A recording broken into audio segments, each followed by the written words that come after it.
kinatatakutan dahil pwedeng-pwede nila tayong papakin. Pero ngayon, sila na ang ipinanlalaman tiyan. Mga buwaya, gusto mong matikman? Dito sa Coral Agriventure Farm sa Morong Rizal, matatagpuan ang mahigit 13,000 buwaya. Pero hindi lang ito simpleng atraksyon sa mga bisita. Kinakatay rin kasi nila ang mga buwaya rito para kainin. The crocodile o buwayang tabang dahil endangered na o nanganganib ang lahi nito. Kailangan ding may permit mula sa PAWB o ang Protected Areas and Wildlife Bureau ng DENR bago makapagkatay ng buwaya.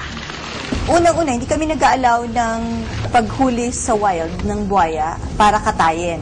Ang inaalaw lang namin na maari ng magkatay ay yung nagbe-breed na. Halos lahat nga raw ng parte ng katawan ng buwaya pwedeng pakinabangan.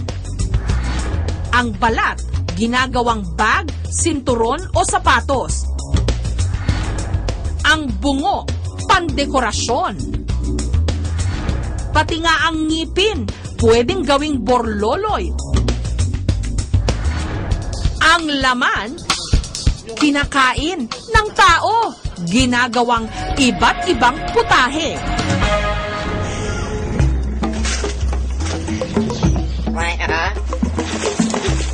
Dito sa Davao Crocodile Park, hindi lang ang 18 talampakang buwaya na si Pangil ang dinarayo ng mga turista, kundi ang iba't ibang luto ng buwaya. We are always exploring on coming up with new recipes so that we can offer to the Davaoenos and the visitors of Davao. Ang house specialty, crocodile kare-kare. Sa tinunaw na margarine, iginisa ang bawang at sibuyas. Tinulayan ng atsuete. Nilagyan ng peanut butter. Sunod na inilagay ang pinalambot na karne ng buwaya. At saka ito isinama sa mga pinasingawang gulay. Ito po ang itlog ng buwaya. Sunod na ipinakita sa amin ang paghahanda ng isa pa sa kanilang mga bestseller, ang crocodile omelette. Ang itlog na ginamit dito, itlog ng buwaya. Iginisa ang carrot at patatas. Sinamahan ng pampalasang gatas. At saka isinama ang mga ito sa iprinitong itlog ng buwaya. Pagmamalaki ng mga namamahala rito, patok na patok raw ang mga lutong buwaya kahit pa sa mga first-time visitor dito. So far, di mo siya ma-differentiate na para siyang crocodile meat or chicken, nor pork or beef. Okay lang, walang amoy, wala kang para bang maiwan na lasa na iba.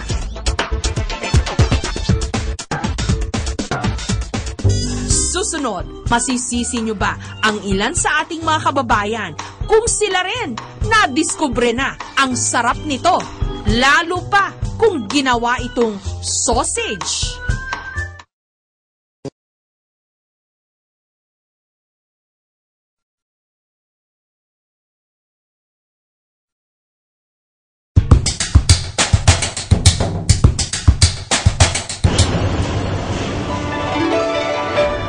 Binondo, ang luto nila ng buwaya, Chinese style.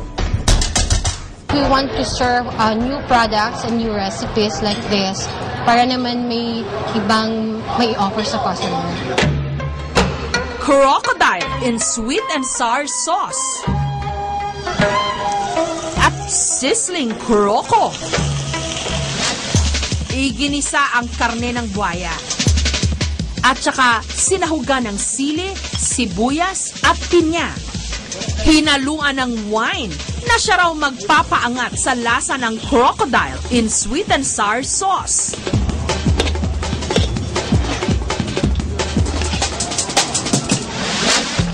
Para naman sa sizzling kuroko, naggisa ng bawang at sili. At saka inihalo ang sinangkutsang laman ng buwaya. Tinimplahan ng mga pampalasa. At inihain sa hot plate. Si Daniel, dating may asthma, ang inirekomenda raw na gamot sa kanya. Karne ng buwaya. May iba nga, mas trip kainin ang karne ng buwaya kung lutong bahay, katulad ni Jojo.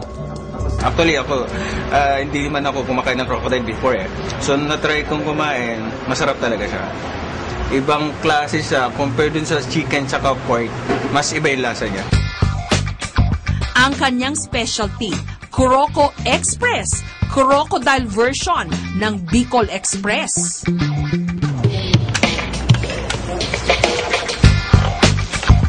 Iginisa ni Jojo ang karne ng buwaya sa bawang at sibuyas. Sinahugan ng dilis. Nilagyan ng gata. Binudbura ng sandamakmak na sili. Tikman nyo ang Croco Express.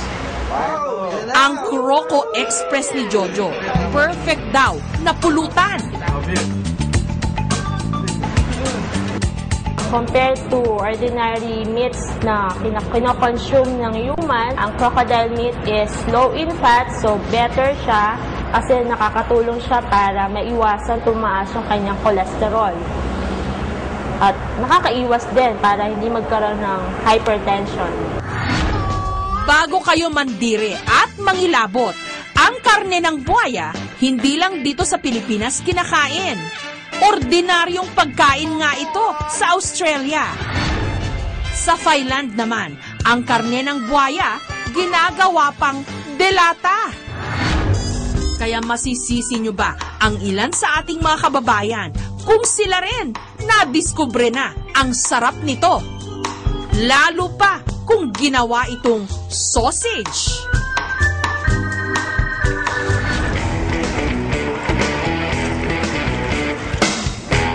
Matapos gilingin ang karne ng buwaya, tinimplahan ito ng mga sikretong pampalasa.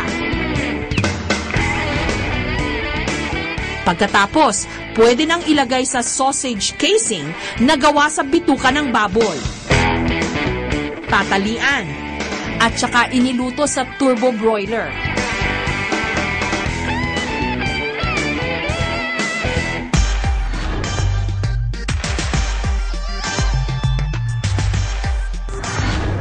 Spicy. Masarap na medyo maanghang. Sarap. Sarap. Malinamnam.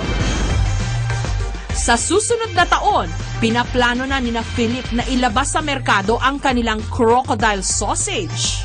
Palagay ko sa umpisa, syempre maninibago tayong lahat. Pero pag nakasanayan mo na, marirealize mo na mas may lasa siya. Pero sa kabila ng tila sumisikat na ngayong pagkain ng karne ng buwaya dahil pwedeng-pwede silang gawin ng mga ito na panglaman tiyan.